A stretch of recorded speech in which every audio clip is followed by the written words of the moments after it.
Mungkin kalian sering lihat entah itu teman kalian, atau itu kerabat, atau itu saudara, mereka mulai punya income 2 digit, misalkan 20 juta atau 30 juta, habis itu mulai KPR rumah, atau mulai nyicil mobil mewah, biasanya mobil BMW. Apakah itu salah? Apakah itu benar? Di sini bukan soal benar atau salah. Gue mau tuangin perspektif gue di dalam video ini. Cuma saran gue kalian tonton sampai habis dulu, karena kalau kalian cuma tonton awalnya atau sepotong-sepotong, kalian nggak bisa dapetin intisari dari video ini. Karena di sini gue bukan mau ngomongin benar atau salah. Gue mau tuangin perspektif ini supaya kalian bisa sama-sama mikir, oh ternyata ini cocok loh buat gue, oh ternyata ini nggak cocok loh. Dan namanya perspektif, gue yakin semua orang berbeda-beda. Jadi kalau nggak setuju nggak apa-apa, kita nanti boleh diskusi di kolom komentar. Sekarang di awal kita coba masuk dulu dalam konsep atur keuangan. Sometimes kalau kita ngomongin berdasarkan teori, kadang-kadang nggak sesuai dengan realitanya. Contoh, kalian pasti pernah dengar cara atur uang paling simpel yaitu 50, 30, 20. Oke, gaji kalian misalkan 5 juta. 50%-nya 2,5 juta untuk hidup, 30%-nya untuk keinginan, 20%-nya untuk nabung atau investasi. Masih masuk ya, masih bisa. Kalau income kalian misalkan 10 juta rupiah, 50%-nya which is 5 juta dipakai untuk hidup. Masih oke, no problem. Tapi kalian pernah mikir nggak? Misalkan ada orang yang income-nya 1 miliar per bulan nih. Apakah dia harus habisin tuh 50%-nya yaitu 500 juta untuk kebutuhan? Nah, ini agak nggak relevan nih menurut gua. Karena semakin tinggi income kita, harusnya saving rate-nya itu jadi makin besar. Makanya gua selalu bilang, untuk atur keuangan itu jauh lebih baik kita pakai spending cap. Oke, income gua sekarang 5 juta nih, buat kebutuhan 3 juta. Income gua sekarang 10 juta nih. Oke, buat kebutuhan 5 juta. Tapi pas income gua 30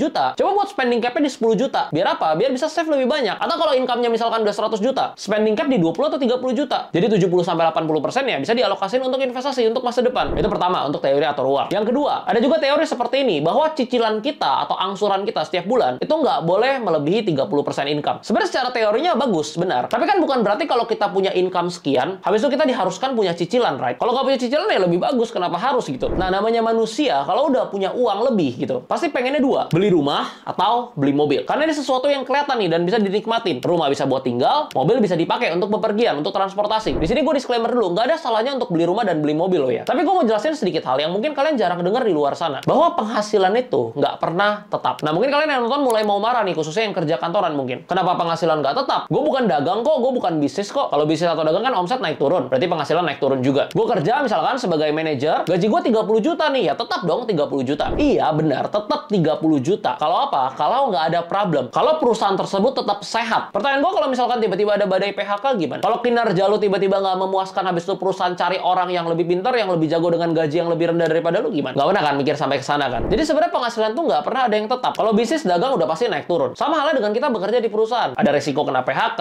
ada resiko kita digantikan dengan yang lebih muda, dengan yang lebih pintar. Begitu kita digantikan ya, atau kita kena PHK misalkan, pertanyaan gue untuk cari kerja langsung dengan nominal gaji yang sama, gampang atau susah? Nah, buat yang kerja kantoran pasti tahu jawabannya. Nggak segampang itu. Apalagi kalau kondisi ekonomi lagi nggak baik-baik aja. Dari penghasilan yang nggak tetap ini, kita masuk ke poin selanjutnya, yaitu konsep keamanan. Mungkin banyak orang yang berpikir seperti ini. Ketika gue KPR rumah, misalkan gue beli nih rumah ya, gue cicil gitu 20 tahun. Berarti gue udah aman nih. Kenapa? Karena gue punya rumah, gue nggak perlu keluarin uang untuk sewa lagi. Nah, ini miskonsepsi sebenarnya. Karena ketika rumahnya masih di KPR, rumahnya masih dicicil, rumah itu kan bukan milik kita. Belum lunas kan? Jadi keamanannya di mana? Oke, sekarang gaji kita 30 juta nih. Kita bisa KPR rumah, kita cicilan misalkan tiap bulan 12 juta. Aman dong selama nggak ada problem. Ketika ada masalah dan kita nggak bisa hasilin 30 juta lagi. Contoh, kita kena PHK. Habis itu kita cari kerjaan baru, cuma dapat gaji yang 15 juta atau 18 juta. Pertanyaan gue, kebayar nggak cicilan? Ini yang jadi masalah. Makanya kalau kita ngomongin konsep keamanan, yes, kalau lu beli rumahnya cash, ini rumah lu nih, udah ada nih rumahnya, udah punya lu, udah milik lu. Mungkin secara konsep keamanan, yes gitu. Karena nggak perlu bayar uang sewa setiap bulan atau setiap tahun. Tapi kalau rumahnya masih nyicil kan sama aja. Lu nggak bisa bayar cicilan, akhirnya apa? Ya lu harus jual rumah, ya lu harus over credit, jadi nggak punya rumah lagi. Jadi kalau ngomongin konsep keamanan itu sebenarnya kita berpatok sama pondasi dasar kita, dana darurat kita, uang tabungan yang kita punya, atau investasi yang kita punya. Bukan didasarkan dengan KPR rumah. Itu dulu ya harus kalian pahamin. Lalu kalau kita bandingkan ke sewa, menurut gua malah ada satu advantage. Misalkan gini ya, gaji sekarang 30 juta nih. Lalu kita sewa rumah misalkan yang harganya 72 juta setahun. Atau kalau dibagi 12 bulan, sebulan 6 juta. Gaji kita 30 juta nih, kita bayar sewa 6 juta sebulan. Aman dong, nggak ada masalah. One day, kalau misalkan kita nggak bisa hasilin 30 juta lagi per bulan, entah misalkan kita di PHK, abis itu kita dapat kerjaan baru gajinya cuma 10 juta atau 12 juta, pas penghasilannya nurun, gajinya cuma 12 juta, kita bisa pindah, kita bisa sewa rumah lain yang harganya jauh lebih murah. Misalkan tadi 72 juta setahun nih. Mungkin kita bisa cari yang 36 juta, yang sebulan kenanya cuma 3 juta. Nah, kalau income-nya turun misalkan sisa 12 atau 15 juta, lalu kita bayar sewa 3 juta, nggak ada masalah kan? Sampai sini paham ya? Sedangkan kalau kita ngomongin KPR, kalau KPR-nya 12 juta sebulan atau 15 juta sebulan, ya kagak bisa turun, harus bayar segitu. Itu yang membedakan. Jadi kalau kita ngomongin dari sisi konsep atau kacamata keamanan, menurut gua udah jauh lebih aman sewa. Karena fleksibel. Kita bisa sewa yang 100 juta,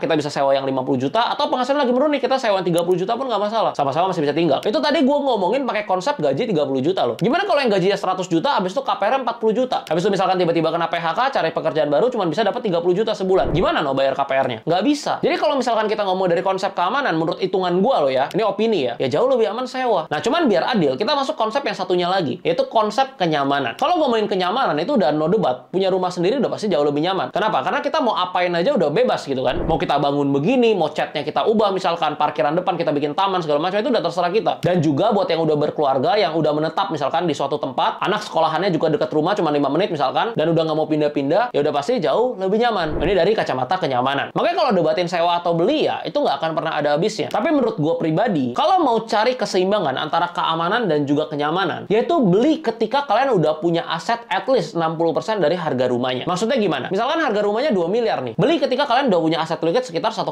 miliar. Kenapa? Karena misalkan something bad happen. Nggak bisa nih bayar cicilan nih, gaji nggak cukup nih, penghasilan nggak cukup. Ini masih ada aset liquid yang jadi pondasi dasar kalian yang bisa cover untuk bayar cicilannya. Misalkan selama 24 bulan ke depan atau 36 bulan ke depan. Jadi kalaupun terjadi krisis atau resesi, misalkan terjadi 1 tahun atau 1,5 tahun, ini angsuran tetap aman nih, masih bisa dibayar. Dan kalau ngomongin nominal cicilan, menurut gue jauh lebih baik di bawah 12% dari total income. Karena kan 30% itu kita ngomongin maksimal berdasarkan teori loh ya, bukan berdasarkan gue yang ngomong. Tapi kalau gue pribadi lebih prefer 10-12% aja. Jangan sampai 30%, karena 30% menurut gue terlalu besar. Kurang lebih seperti itu perspektif gue. Sekarang kita masuk yang satu lagi, yaitu mengenai mobil. Emang nggak bisa dipungkiri, misalkan kita bekerja di bidang tertentu, atau kantor kita misalnya jaraknya lumayan jauh, atau misalkan udah berkeluarga, ada anak, misalkan di rumah udah berempat ya, tambah orang tua misalkan berlima, berenam, mobil itu menjadi sebuah kebutuhan. Even sebenarnya kalau kita hitung-hitung di Excel, yang jarak kantornya misalkan jauh, mungkin kalau di-compare antara transportasi umum dengan mobil, bisa jadi hitungannya sama aja tuh, atau lebih hemat sedikit pakai mobil sendiri. Tapi di skenario tertentu ya. Jadi menurut gue beli mobil ya sebenarnya nggak ada salahnya. Ya kalau bisa lebih baik cash, tapi kalau misalkan nyicil pun nggak ada salahnya, selama itu bisa menunjang produktivitas. Tapi yang jadi masalah yaitu ketika beli mobil itu karena gengsinya, bukan kebutuhannya. Contoh kalau kita ngomongin kebutuhan, itu kan banyak mobil second 100 juta, 200 juta. Atau kita ngomongin mobil yang baru deh, tapi yang 200 juta, 300 juta. Ini bukan ngomongin BMW nih, bukan ngomongin mobil 900 juta, bukan ngomongin mobil 1 miliar nih. Sama-sama bisa jalan kan? Itu kalau ngomongin kebutuhan. Tapi namanya manusia itu kan punya ego. Ketika gaji 8 juta atau 9 juta, mungkin naik Agya nggak ada masalah, udah happy-happy aja. Ketika gaji 15 juta sampai 20 juta, mungkin pengen punya expander. Nah, ketika gaji udah naik nih 30 juta, 40 juta, udah saya nih kok mobil kayak udah kurang bagus nih. Kok lihat di jalan Mercy sama BMW bagus nih. Akhirnya paksa DP 200 juta, cicil tuh tiap bulan sampai 5 tahun, 6 tahun. Nah, ini yang jadi trap keuangan menurut gua. Kalau kita udah ngomongin ini namanya tersier, mobil mewah, kalau konsep gua pribadi ya, gua akan beli ketika gua udah bisa beli 10 biji. Misal contoh mobil impian yang gua pengen, Ferrari. Anggap deh harganya 4 miliar. Gua pribadi akan beli ketika gua udah punya 10 kali dari 4 miliar. Jadi kalau gua udah punya 40 miliar, baru gua beli. Makanya sekarang gua nggak punya Ferrari gitu, karena gua belum punya duit segitu. Tapi kalau mobil 100 juta, mobil 200 juta, mobil 300 juta buat kebutuhan hidup, ya gua beli gitu. Karena memang bisa menunjang untuk produktivitas. Memang susah untuk berdamai dengan diri sendiri. Emang susah banget untuk tahan ego. Tapi percayalah, ketika kita bisa tahan kita punya ego, kita bisa turunin kita punya gengsi, kita bisa save lebih banyak, itu akan berpengaruh terhadap 5 tahun sampai 10 tahun yang akan datang. Contoh simpel ya, kalau gue balik 5 tahun yang lalu, gue udah punya tuh 200 juta. Kalau 200 jutanya gue pakai untuk DP mobil, habis itu gue paksa cicil pakai income gue di saat itu, mungkin kebeli loh Pajero atau Fortuner yang harga 500 juta. Habis itu sekarang jadi apa? Ya mungkin sekarang mobilnya udah lunas, habis itu jadi mobil second, kalau gue jual mungkin gue bisa dapat 300 juta. Coba bandingin sama aset investasi gue waktu itu di saham. Bedanya langsung jauh. Kenapa? Di saat itu gue nggak beli mobil, uang 200 jutanya gue taruh di saham, tiap bulan gue ada uang lebih dari penghasilan gue, nggak perlu gue bayar untuk cicilan mobil, tapi bisa gue tembakin ke portofolio investasi. Nah itu menggulung tuh. Ditambah lagi gue nggak usah bayar servis mobilnya, ganti oli, ganti aki, ban, belum lagi pajak tahunan dan lain sebagainya. Jadi gue nggak perlu keluar uang untuk hal-hal tersebut, dan uang ya bisa gue pakai untuk investasi. Itu opportunity cost-nya itu jadi lebar banget, dan hasilnya jadi kayak sekarang. Cuman di satu sisi ya mungkin nggak enak. Temen gue yang income-nya 15 juta di saat itu punya mobil. Gue pasti naik mobil tua waktu itu. Mobil tua harga 60 juta. Tapi nggak apa-apa, gue tahan-tahan. Sekarang hidup gue jadi lebih nyaman. Jadi untuk mendapatkan kehidupan yang lebih baik, memang ada sesuatu yang harus kita korbankan, dan ada harga yang harus kita bayar. Video ini sekali lagi bukan ngajarin kalian untuk jangan beli rumah atau jangan beli mobil. Tapi coba setelah kalian tonton ini, kalian renungkan baik-baik. Kalian ambil perspektif ini, kalian renungin. Kalau nggak cocok ya udah nggak apa-apa gitu, nggak usah tonton lagi. Tapi kalau kalian rasa video ini bermanfaat, boleh share ke teman dekat kalian, like videonya,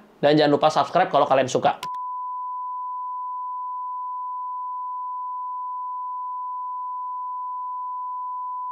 Sampai ketemu di perspektif episode berikutnya. Jangan lupa komen kalau ada pertanyaan. Salam cuan.